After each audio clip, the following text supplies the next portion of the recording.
the old man was creating the world.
Well, it was hard work, as you understand.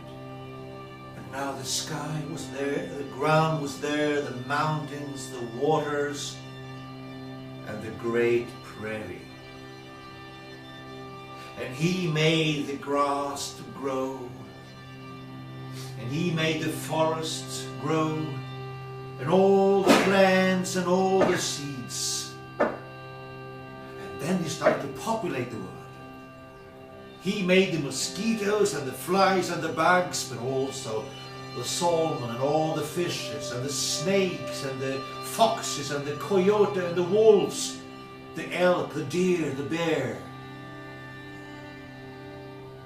the great buffalo on the prairie, and the eagle high up in the sky. Now he liked this. But there was one thing missing, the human being. So he started to mold this being. But being quite tired, he happened to slip and make a terrible mistake. He made two kinds of humans, men and women. And realizing this meant trouble, he put the men all the way to the west and the women to the east, so that they would never meet one another. And after this, he was satisfied. And so he cleared his mind, and he stepped down into the world.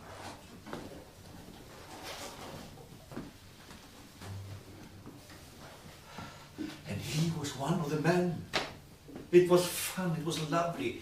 He was swimming in the rivers, fishing, catching salmon. Oh, he was running through the forest, chasing deer, shooting elk. Oh, what a life to be a man. Time passed, and eventually started to miss something, but what he didn't know. he just got the idea to start walking eastwards over the prairie. For days he walked.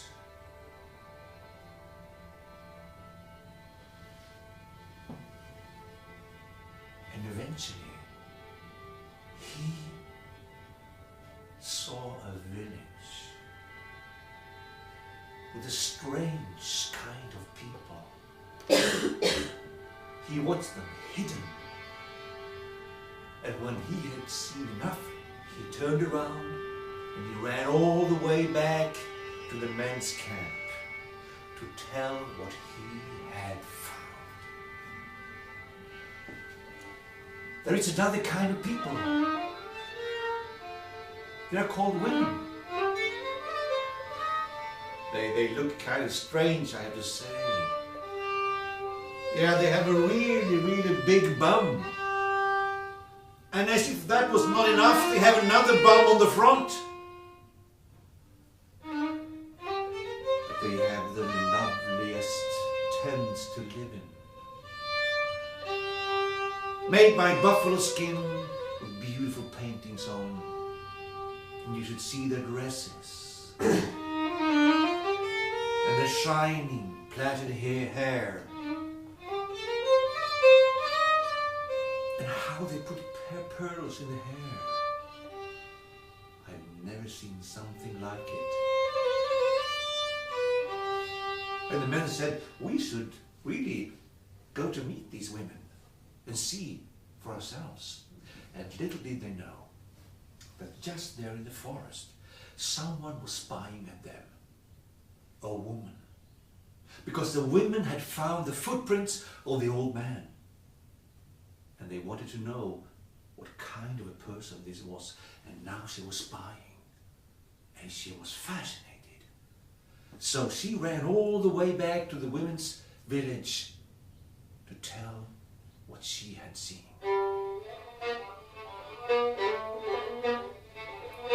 There is another kind of people. They are called men. Oh, you should see them. No bums, but something else hanging in the front. Broad shoulders. And so much food, you should see. Because they can hunt, shooting sticks in the air. And the chief said, that is interesting. We should try to get together with these men and exchange some knowledge. In that moment, there was a cry out from one of the guards. People are coming over the prairie. So the women looked out and they could see all the men coming walking. Very good, said the chief. Why don't we go out and meet them, all of us? So all the women, they left the village and walked over the prairie to meet the men. But unluckily, the wind was coming this way. And the women sensed the horrifying smell of filth, of dirt, of dust. And now they could see the men, they looked awful. Covered with dirt, all naked, with the hair in the mess. So the chief, she took a stone and she threw it at the old man. Go away! And all the women started to throw sticks and stones. And the men, terrified, turned around and started running back home. And they said to one another, these women, they are crazy. They are dangerous. We have to stay away from them. And when they came home, they kept on their life, all the men. But the old man, he felt kind of sorry about the outcoming of this gathering. He thought he should try and give this a second chance. So he went down to the river and he washed himself thoroughly. And then he dressed himself in a nice skin of his thighs. And so he started to walk eastwards again.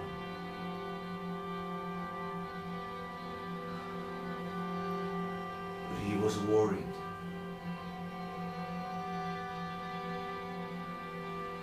Meanwhile, in the women's village, they were working hard. They had killed a buffalo. And they had just taken off the skin from it. And now they were cutting up the meat. So they had their simplest clothes on, stained with blood. And the chief, she said, I feel kind of bad about the men. I think we were kind of hard on them. We should give this a second try, shouldn't we? And in that moment, there was a cry out. A man is coming over the prairie. And the chief said, this is our chance to meet him just as we are. And all the women walked out from the village.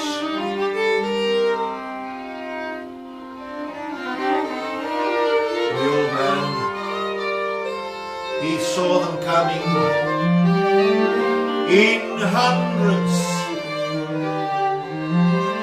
with hanging hair and clothes covered with blood, carrying knives and axes. He screamed for his life and he turned away and he ran away back, promising himself never again a woman. Standing there on the prairie, the women looked at each other, and the chief, she felt really sad about this. Why, she said, is it so difficult for men and women to come together? We must give this another chance. She told the women to go down to the river and wash themselves. And so they did. And they came up from the water and they painted themselves with a holy red color. And they put on their best clothes and they plaited their hair and they put pearls in it. And so all the women left the village and started walking.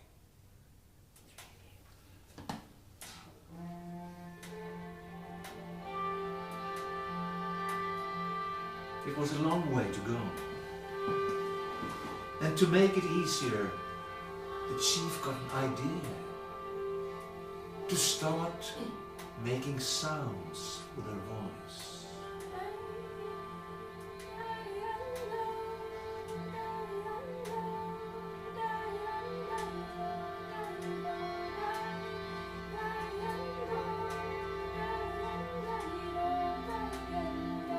The first song in this world.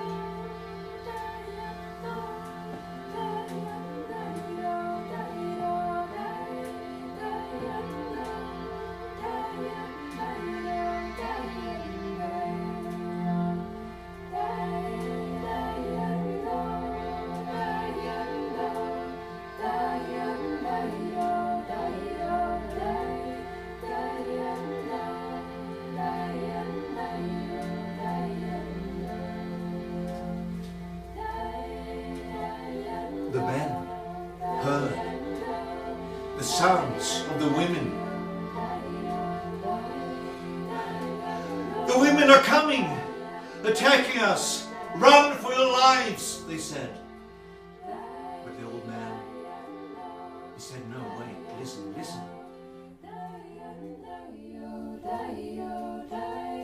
That is not the sound of war. Trust me on this. Go down and wash in the river. And all the men went into the water, and they washed themselves, and they painted themselves with a holy red color, and they put skin over their thighs, and they combed their hair, and so they went to the hill and they looked down on the prairie at the women. Now the women were looking at all these men. And the chief said, yeah, they look a bit funny, that is true. But I must say that I like something about their broad shoulders and their dark voices. You there, come down and speak with me. She pointed to the old man, and he came down from the hill. And the chief said, I think that you and I should talk about this problem with women and men. And he agreed. And she said, we should step aside a bit to talk about this, and he agreed. So they went away. And she suggested, why don't we sit down talking about this matter? And he agreed. And she said, we should lie down, shouldn't we? And he agreed. And he agreed, and he agreed. And he agreed, and he agreed. And afterwards, the chief said, we should go back and tell the others what we have found out about men and women now. He agreed. So hand in hand they walked back. But where was everybody?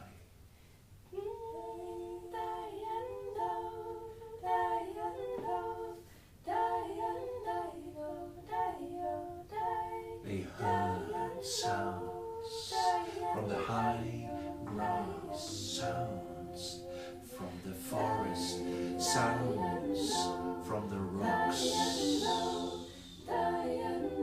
of men and women.